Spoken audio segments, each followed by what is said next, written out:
Arhan meluncur deras. Berbahaya. Oh, gagal tadi. Marcelino Ferdinand. Balik kepada Arhan. Angkat langsung di kotak penalti. Ditinju tadi. Shooting dan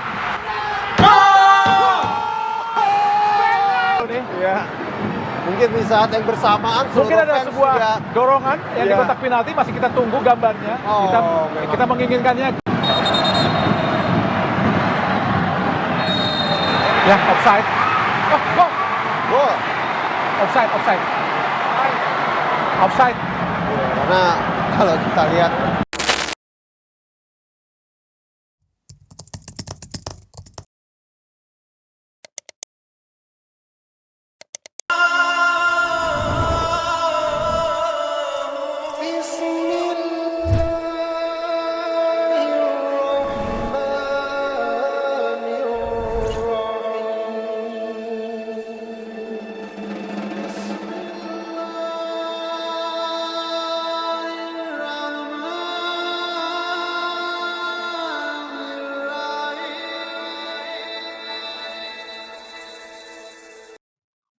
Assalamualaikum warahmatullahi wabarakatuh. Halo semuanya, perkenalkan kami dari kelompok 4. Pada kali ini kami akan menjelaskan mengenai Sunan Derajat.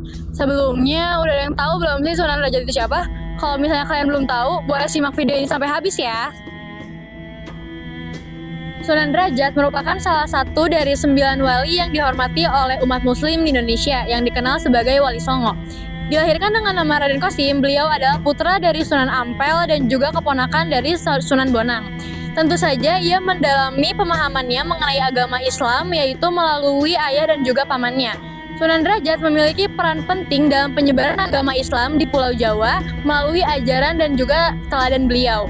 Beliau menekankan pentingnya bertoleransi dan juga hidup berdampingan secara damai yang berkontribusi pada nilai asimilasi nilai-nilai Islam ke dalam kebudayaan di Jawa.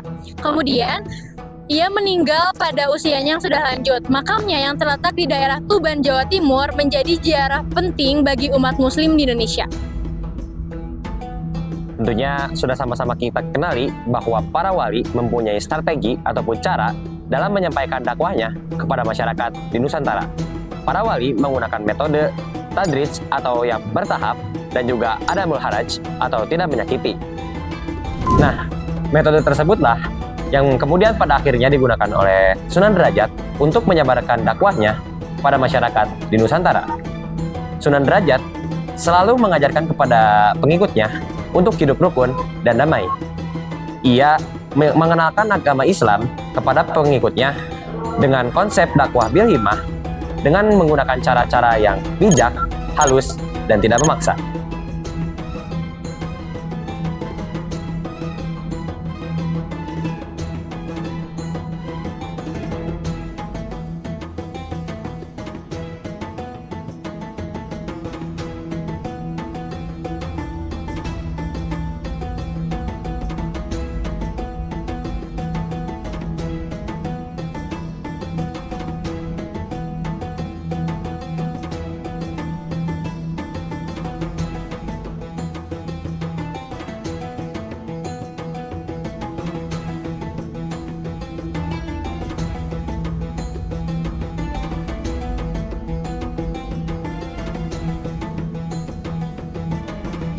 Berkat keteladanan atas penyampaian dakwah-dakwahnya yang baik, Sunan Derajat memberikan banyak pesan-pesan bahwa ajaran Islam sangat menekankan perdamaian. Baik perdamaian terhadap Tuhan Yang Maha Esa maupun perdamaian terhadap sesama manusia. Dalam misinya berdakwah di Indonesia, Sunan Derajat menggunakan metode kegiatan sosial sebagai mata tombaknya. Ia berdakwah di daerah Derajat, Kecamatan Paciran, Lamongan. Ia juga mempelopori penyantunan anak-anak yatim dan orang-orang sakit. Selain itu juga ia berdakwah kepada masyarakat umum. Ada sebuah kisah mengenai perjuangan Sunan Derajat dalam menyebarkan agama Islam. Saat itu beliau telah menyelesaikan belajarnya dengan Sunan Ampel atau ayahnya. Kemudian Sunan Ampel memberikan tugas dakwah kepada Sunan Derajat untuk menyebarkan agama Islam di daerah pesisir Gresik. Singkat cerita, sampailah beliau pada sebuah desa bernama Desa Jelak. Di desa tersebut beliau disambut baik oleh ketua kampung yang bernama Mbah Maya Madu dan juga Mbah Banjar. Yang mana keduanya telah memasuki Islam berkat seorang pendakwah dari Surabaya. Kemudian Sunan Derajat memutuskan untuk menetap di sana dan menikahi salah seorang putri dari Mbah Maya Madu yaitu Nyai Kemuning. Kemudian Sunan Derajat mendirikan sebuah surau yang nantinya berkembang menjadi pesantren yang memiliki ribuan santri. Berkat Sunan Derajat, Desa Jelak yang tadinya hanya sebuah kampung kecil dan juga terpencil menjadi sebuah desa yang berkembang dan ramai yang saat ini dikenal dengan Desa Banjaranyar.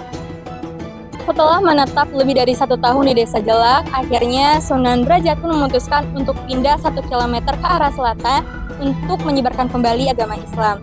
Beliau pun memutuskan untuk membuka lahan baru yang tadinya merupakan hutan belantara yang tentunya sudah mendapatkan izin dari Sultan Demak I bersama Sultan Bonang.